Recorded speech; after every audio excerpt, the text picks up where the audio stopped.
지난주에 이어서 한국은 전 국민이 총체적인 슬픔 가운데 놓여 있습니다. 세월호 침몰 사건으로 인해서 온 국민은 한가닥 기적을 바라고 그렇게 간절히 소망했습니다. 그런데 지금은 시간이 점점 지나면서 그 소망이 절망으로 또 슬픔으로 또 심지어 분노로 그렇게 표출되고 있습니다. 특별히 수많은 생명, 어린 아이들이, 우리의 자녀들이 한꺼번에 목숨을 잃는 또 잃어가고 있는 그 순간을 대한민국은 온 국민이 함께 자신의 자녀를 잃은 것처럼 그렇게 가슴을 치며 고통 속에 이 시간들을 보내고 있습니다. 그리고 그 슬픔과 또 고통을 토해낸 수많은 글들 그리고 말들이 오늘 한국을 넘어서 전 세계로 퍼져가고 있음을 우리가 날마다 보고 듣게 됩니다.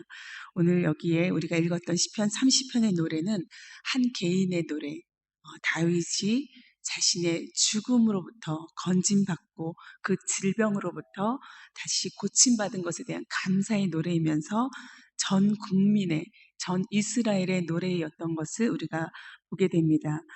그것은 시편 30편에 붙어있는 부제, 성전 낙성가라는 것에 힌트를 얻을 수 있습니다. 성전 낙성가는 그야말로 성전 건물을 다 짓고 난 다음에 완공한 다음에 부르는 노래입니다. 성전을 헌당하거나 하나님 앞에 드릴 때 이 노래를 이 고백을 불렀던 것이죠. 온 국민이 함께 이스라엘이 같이 불렀던 것입니다. 물론 어느 시대의 노래인지 저희가 정확하게 알지는 못하지만 학자들은 아마 에스라나 느헤미야가 바벨론에서 돌아와서 성전을 재건하고 그때 이 노래를 같이 불렀을 것이다라고 얘기하기도 하고, 또 어떤 이들은 그 이후에 시몬 마카비아스가 이 노래를 제정해서 헌당식에 불렀을 것이다 라고 얘기도 합니다. 어쨌든 이 시는 한 개인의 노래가 전 국민의 감사의 노래가 되어서 함께 고백되어진 그런 이스라엘의 신앙, 믿음입니다.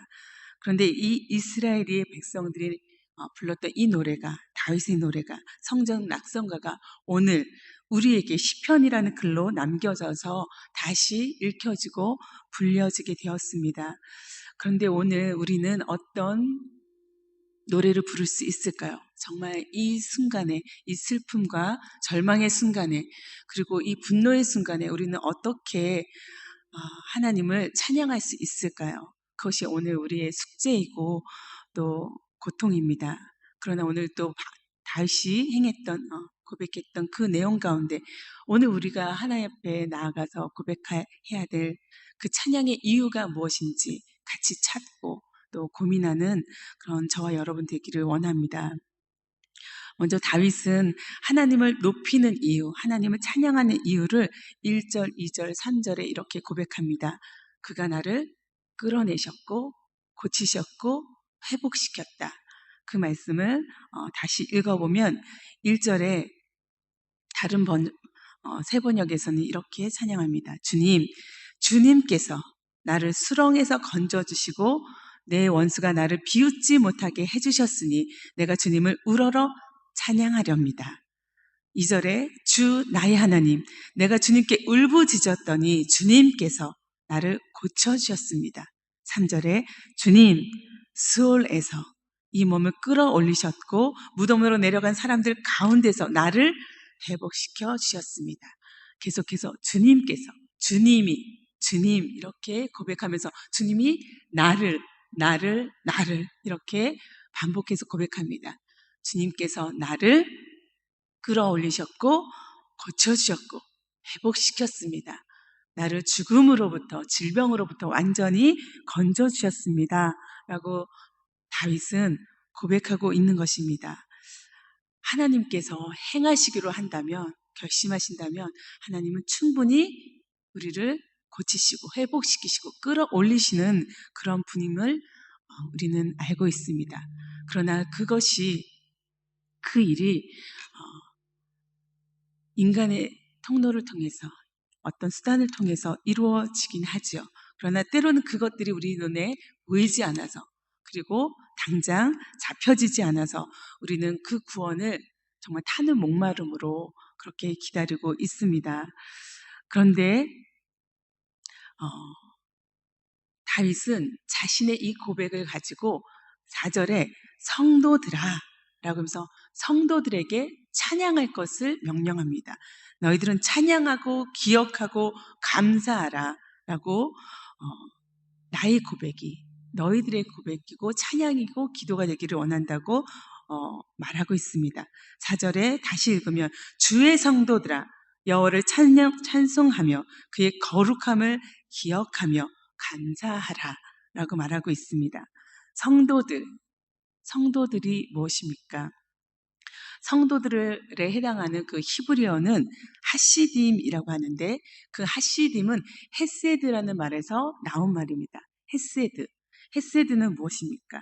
헤세드는 하나님의 언약적인 사랑, 하나님의 변하지 않는 사랑, 하나님의 끊임없는 사랑, 그 사랑을 헤세드라고 우리가 부르고 있습니다. 그런데 하시딤이 헤세드로부터 나왔다는 것은 결국 성도들이라는 것은 하나님의 그 불변하시는 사랑을 입은 자, 그 끝없는 사랑을 경험한 자, 그리고 그 가운데 있는 사람이라는 뜻입니다. 하나님의 변함없고 계속되는 사랑을 그 입은 우리가 바로 성도입니다. 그리고 성도들입니다. 한 사람이 아니라 그 믿음의 사람들, 그 사람들에게 다윗은 찬양하라, 기억하라, 감사하라 라고 명령하고 있습니다. 여러분은 하나님의 은혜를 입은 그 은혜를 경험한 성도들입니까? 성도들이시죠? 저도 그렇게 고백합니다. 그렇다면 우리는 이 순간에 찬양과 기억함과 감사를 동시에 드려야 합니다. 그런데 어떻게 그렇게 이 순간 우리가 할 수 있을까? 많은 사람들이 하나님의 은혜를 지금도 구하고 있습니다.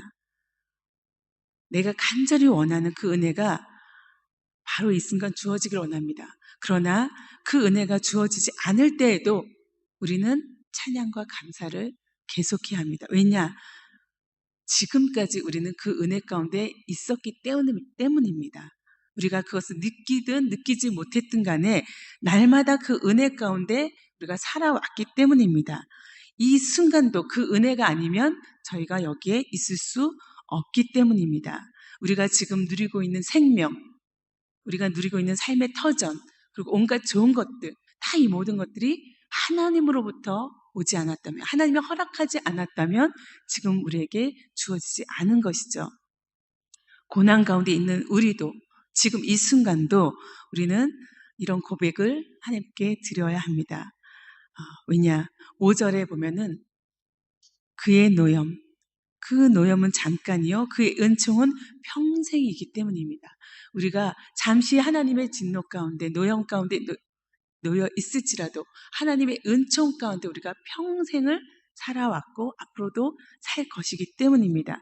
저녁에는 울음이 깃들일지라도 아침에는 기쁨이 올 것이기 때문입니다. 하나님이 그렇게 행하실 것이기 때문입니다. 그것은 곧 이 고통과 이 고난은 지나간다라는 뜻입니다. 성도에게 있어서 고통과 환난은 지나가는 순간입니다. 깊은 밤이 지나면 곧이어서 아침이 오듯이 성도의 구원과 또 승리는 고난 바로 그 뒤를 따라오는 것이기 때문입니다.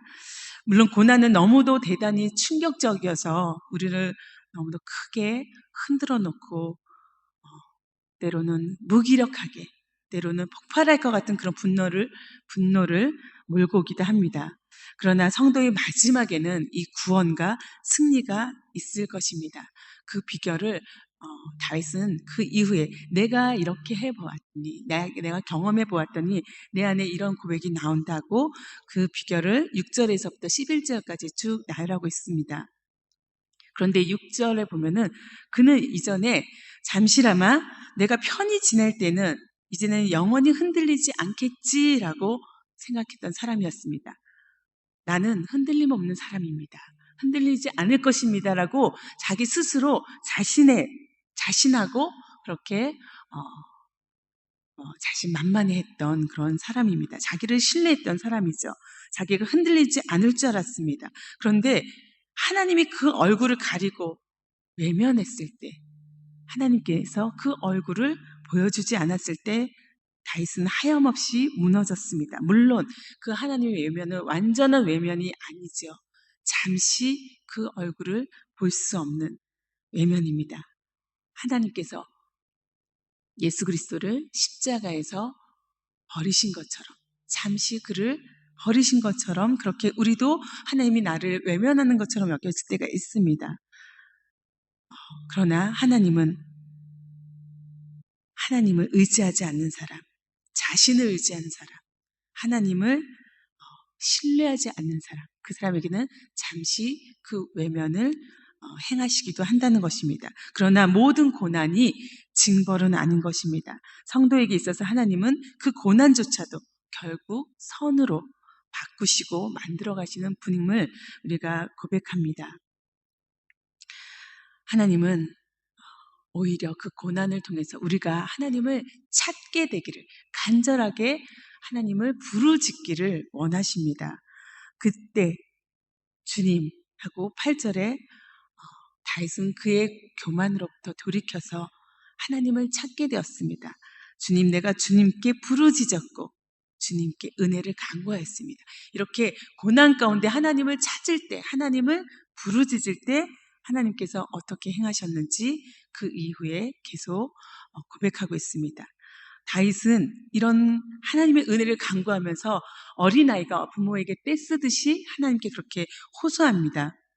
내가 죽으면 무슨 소용이 있겠습니까? 내가 죽으면 하나님께 무슨 유익이 있겠습니까? 내가 죽어서 구덩이에 던져지는 것이 주님께 무슨 유익이 되겠습니까? 한 줌이 티끌이 되어서 내가 주님을 찬양할 수 있겠습니까? 하나님 찬양받을 수 있습니까? 한 줌의 흙이 주님의 진리를 전파할 수 있습니까? 그렇지 않지 않습니까? 라고 얘기하면서 나를 살려달라고, 구원해달라고 호소하고 있는 것입니다.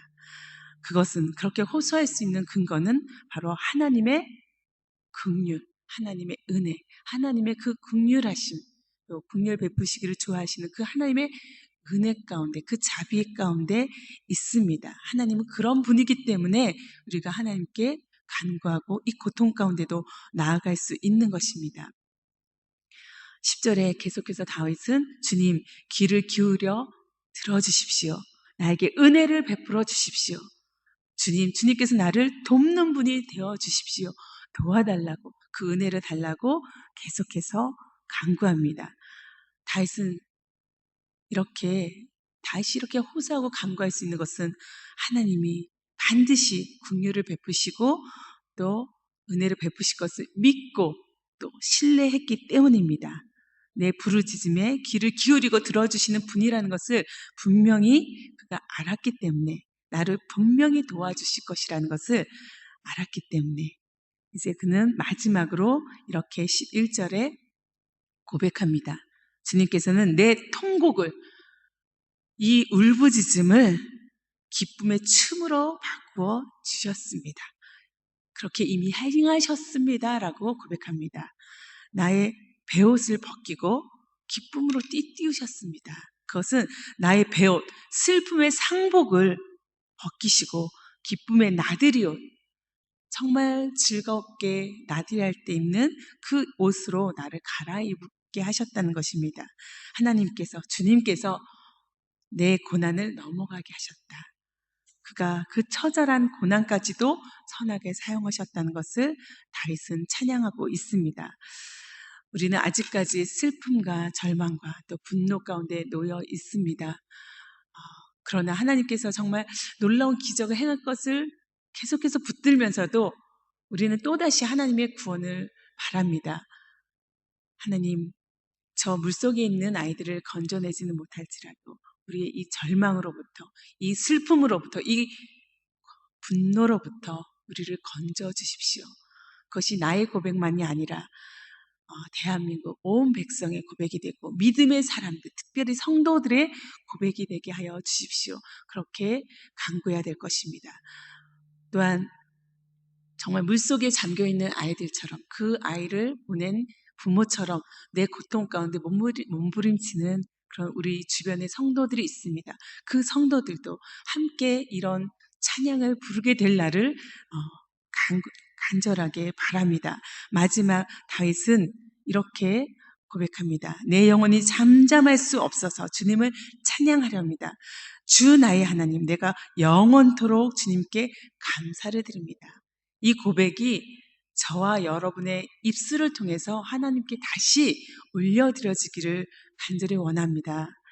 이 찬양이, 꼭 고백이 지금 당장 우리 입술에서 나오지 못할지라도 언젠가는 그렇게 우리가 하나님 앞에 고백할 수 있는 날이 곧 오기를 원합니다.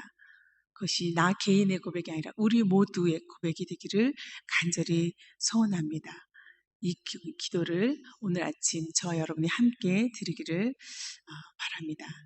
함께 기도하겠습니다. 주님, 우리를 불쌍히 여겨 주시옵소서. 긍휼을 베풀어 주시옵소서.